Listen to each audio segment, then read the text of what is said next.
It's Drive Shakedown here at the Canadian Tire Motorsport Park. Okay, we've done the official new naming. You know it as Mosport, a fantastic high-speed circuit up here in Bowmanville, Canada. In Drive, our programming over the next week or so, we're going to show you a lot of action here. An in-car lap of this fantastic track. Turns 2 and 4 are to be seen. Have that on the Porsche GT3 Challenge Cup video we're going to do. We're going to have the action of the American Le Mans Series that's here on trackside, and a bunch of other things. So rather than duplicate that, I thought we'd look at one of the race cars up close. You saw the Lotus Evora in the GT class of American Le Mans from Long Beach. Alex Job is running the car. He's a fantastic guy, and he's an iconic guy here in the paddock.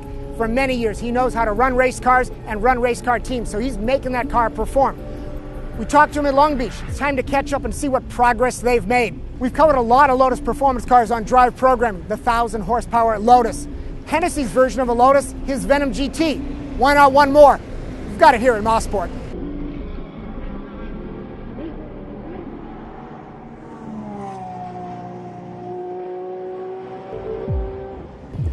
When a car company comes to a racing series to race, they often look for a race team to make that program happen. Alex Job Racing has been around GT racing in America forever, and he's raced internationally as well. Daytona 24 championships, and just about a championship in every GT class of racing here in the American Le Mans and IMSA series dating back to when I used to race. So it's kind of natural that Lotus and Alex Job Racing would team up to make an Evora GT work in the 2012 and 13 American Le Mans series. Alex Job, we're here with your Lotus and GT at Canadian Tire Motorsport Park, Mosport. Mosport. Last spoke at Long Beach. What progress have you made with the car getting the Lotus Evora quicker?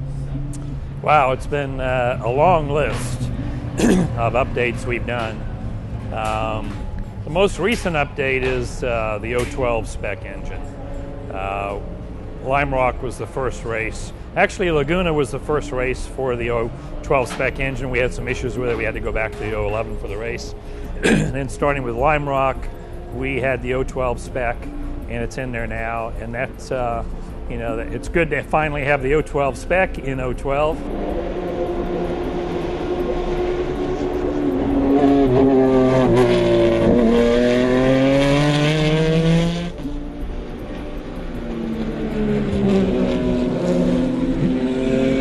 Has more horsepower, more torque, just a broader, power curve.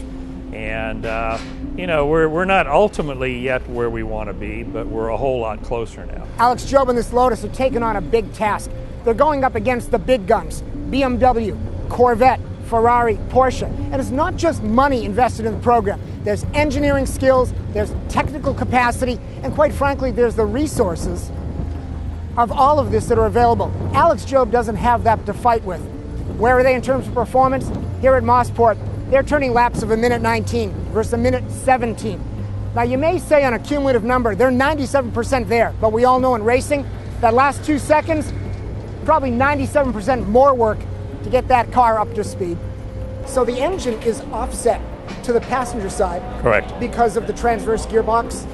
Yeah, it's a transverse engine, and the engine is, sideways in there, set off to the passenger side, and then the gearbox comes off that end. So weight distribution is excellent because it's a left-hand drive car, unlike a normal British car, it's a right-hand drive. So the driver weight offsets the engine weight. It's actually really good. As good as Alex Job and Alex Job Racing is, here's the hard facts about Lotus and some of their programs in racing, like IndyCar, where they really haven't delivered what they promised. Alex Job was promised a brand new Evora GT. They gave him a refreshing car from last year. He's on his own. There's no development happening at the factory. There's no Lotus engineer here at the track. As good as Alex Job is, he's realized he has to do it himself.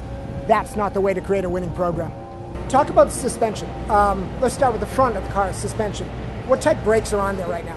It has performance friction brakes on it. Performance friction rotors, hats, and pads. And we work with Performance Friction as a development team with them, and they've come up with a great combination for this car. The braking is awesome. So talk to me a little bit as you developed it.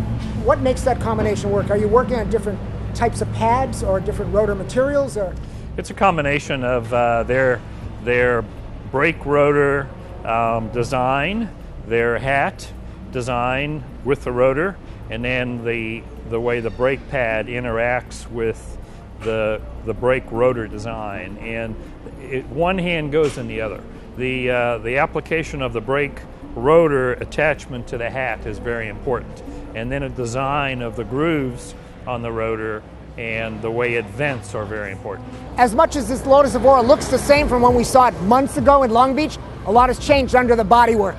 Main things we've done is a different damper package. Another partner that works with us is Sachs, and we have a special Sachs damper package that they've developed for us. And then also we've done some tweaking to the suspension as far as control arm lengths and so on, and we've improved the handling a bit there. More length does what, for example? Length and wheelbase? Length of the ALMS, for example. Well, it just creates more leverage. Okay. And we haven't really done a lot yet as far as roll centers and changing the overall design. That'll be the next step of development and evolution. Yeah. But the things that we have done so far have helped. The next step now for us really is going to be overall grip, the overall handling and grip of the car. The braking is fantastic. The straight line performance has been improved with the newer spec engine, the little bit of weight reduction that we've had, a little bit larger restrictor that we've had. All those combinations have gotten us closer. Now the next step is going to be the overall grip of the car. Now, does that get us into aerodynamics? I mean, a lot of people comment how they love the way it looks. Yeah, it's a great looking car. It definitely needs some aero development. We need to go to a wind tunnel. The design work has been mainly computer, CFD. We really need to go real world and go into a wind tunnel and do some investigating there. That's the next step for us. And stop me when I'm asking too much. Is it more front aero, more overall balance, something in the back to plan it? It's overall. It's overall. Yeah, it needs overall grip, front and rear. Alex Job is a pure racer, a competitive racer. So it seemed natural that he picked the American Le Mans Series to bring Lotus to fight the best and most competitive GT racing, maybe on the planet. But I'm not sure who sold who. Alex Job saying Lotus needs to be here, or Lotus thinking they'd make a mark by competing. Now it's put up or shut up, because this is a tough field. I want to keep pushing the envelope.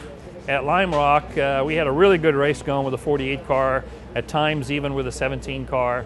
And then even during the race, even with some of the other competition, like one of the Corvettes, as their tires started to fall off, ours were better on the long run. We actually, in race pace, with worn tires, we're reasonably close. So the goal here is to stretch that envelope, and there's no better place to do that than Mosport. This place has a little bit of everything anywhere else in the world you go. It is an awesome racetrack, and it will exercise the best in braking and handling and engine performance, driver performance, everything. So that has to prompt the last question. You're a seasoned veteran of experience, and that's the big compliment because of all you accomplished. You've had experience with other manufacturers. You still run Porsche in GTC. Does the book of knowledge that you have on all these cars and marques transfer into working this, or how does that help? Yeah, I mean, to an extent, a car is a car. Okay. And to a certain extent, the basics apply all the way around. The Porsche is definitely a unique breed with the rear engine and so much weight on the rear, very short wheelbase, and then so much of the percentage on the rear. But there's a certain amount of basics that are the same. This car actually, it's so well designed, it's almost more a prototype than it is a regular production car. So, it takes a certain amount of prototype basics to work with, but then still aero package-wise, it's still a GT car. So there's a little bit of a challenge there in that, suspension-wise and design in some areas is like a prototype, but the overall aero package is still a GT car. Well, I'm smiling because I'm going to pile on more pressure. You've had experience with prototypes, you've had experience with GT, so you know what you need to do and how to get there. Well, I don't know that we know what to do, but we have a direction that seems to be working for us, and only time will tell. So everything we've done so far, for the most part, has been in the right direction. At the end of the day, this is coming down to technical development on the car. The Yokohama tires on this Lotus are an example of technical development. Right now, Yokohama tells me there's a lot of capacity left in matching the capabilities of the tire to the technical capacity of the race car. That's the type of development that'll get this car quicker. That's the gap in reality versus where they want to be.